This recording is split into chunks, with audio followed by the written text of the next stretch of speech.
இன்றைக்கி நம்ம அன்பாக்ஸ் பண்ண போகிறது ரேபிட் ஹேர் ஆயில். அதை நம்ம அன்பாக்சிங் மாஸ்டர் பக்கத்தில் அதை வச்சுருக்கிறாரு, அன்பாக்ஸ் பண்ண போகிறாரு. இப்போ இது இந்த எண்ணெய் தேய்த்தால் முடி வளரும் என சமீபத்தில் நம்ம இன்ஸ்டாகிராம், ஃபேஸ்புக், யூடியூப் இதில் எல்லாம் நம்ம பார்த்துருக்கோம். இது உண்மையானு தெரியல. நம்ம வழுக்க மண்டையில் இது தேய்ச்சி பார்ப்போம், முடி வளருமானு தெரியும். அதுக்காக ஒரு ஆர்டர் போட்டிருக்கோம். இது உண்மையிலே ஃப்ராடா இல்லை ஒரிஜினலா?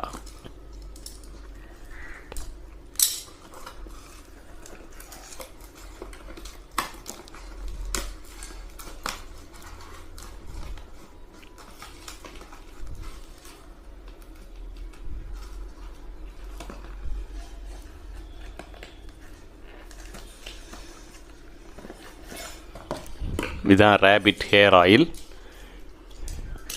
இது உண்மையிலே ஃபேக்கா ஒரிஜினல் எண்ணெயான்னு கூட நமக்கு தெரியாது. இதுதான் நம் முயல் எண்ணெய்.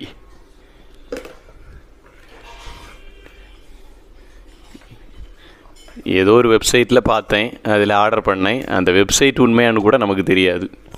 800 ரூபாய்க்கு பக்கத்தில் ஆச்சு. கொஞ்ச நாள் ஆச்சு இது வாங்கி யூஸ் பண்ணாமல் தான் இருக்குது. ஏன்னா பயம் யூஸ் பண்ணுறதுக்கு. உண்மையான எண்ணெயா பொய்யான எண்ணெயான்னு நமக்கு தெரியல.